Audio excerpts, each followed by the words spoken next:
বৈষ্ণব বন্দনা আমরা কীর্তন করব।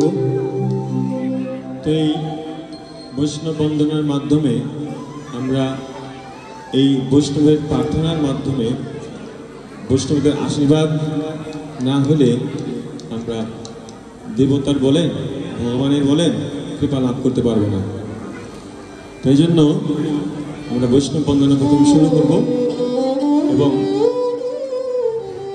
আমাকে এখানে এই অনুষ্ঠানে আসার জন্য আপনারা যারা নিমন্ত্রণ করেছেন তাদেরকে আমি আন্তর্জাতিক কৃষ্ণ সংস্থান থেকে কৃষ্ণপ্রীতি শুভেচ্ছা প্রদান করছি এবং মাতৃমণ্ডলী পিতৃমণ্ডলী সকলের চরণে আমি গুণন্তিত দণ্ডবত প্রণতি লিখে বঞ্ছা কল্পতরুশ্চ দর্শন।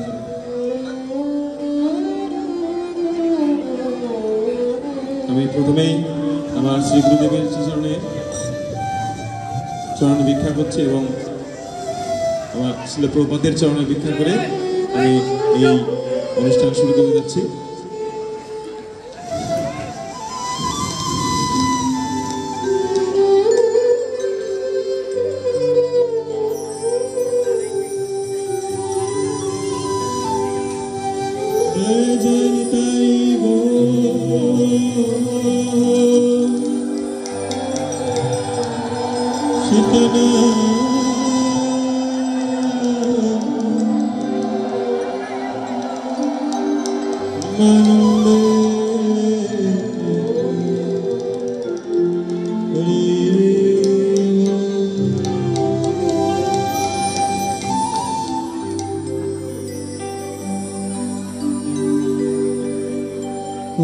হে বৈষ্ণব ঠাকুর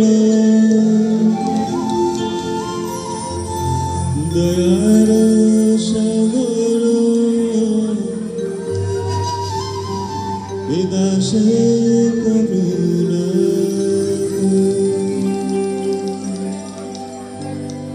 তুমি দিয়া পদ ছায়া শোধা হে তোমার চরণ ধরি তোমার চরণ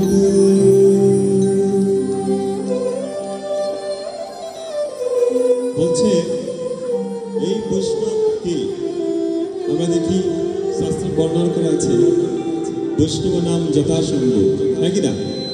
কে বৈষ্ণব? বৈষ্ণব হচ্ছেন ভোলানাথ যথাসম্ভব শিব বাবা, হরে কৃষ্ণ। তারপরে কে? হ্যাঁ, হচ্ছে ব্রহ্মা বৈষ্ণব, হ্যাঁ, ব্রহ্মা নারদ মুনি বৈষ্ণব। এভাবে পরম্পরা ধারায় আসছেন বৈষ্ণব। এইভাবে আমরা এই বন্দনার মধ্যে সমস্ত বৈষ্ণবদের কাছে আমরা এই প্রার্থনা আমরা করব। আমার পরে পরে আপনারা গাওয়ার চেষ্টা করবেন, হরে কৃষ্ণ।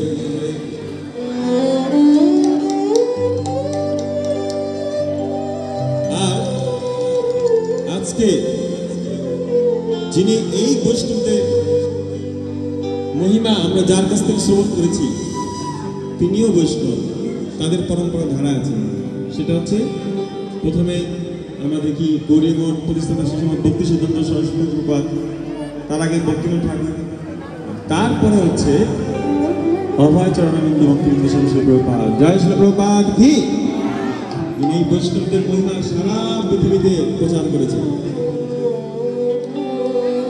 এই জন্য আজকে যদি স্তর না হতো আমরা এই বৈষ্ণব বন্দনা কিভাবে পেতাম, আর এই বৈষ্ণবদের আমরা কিভাবে প্রার্থনা আমরা গ্রহণ করতাম।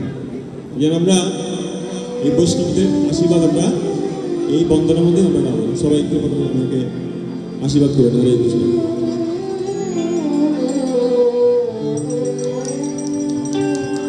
ও হে বৈষ্ণব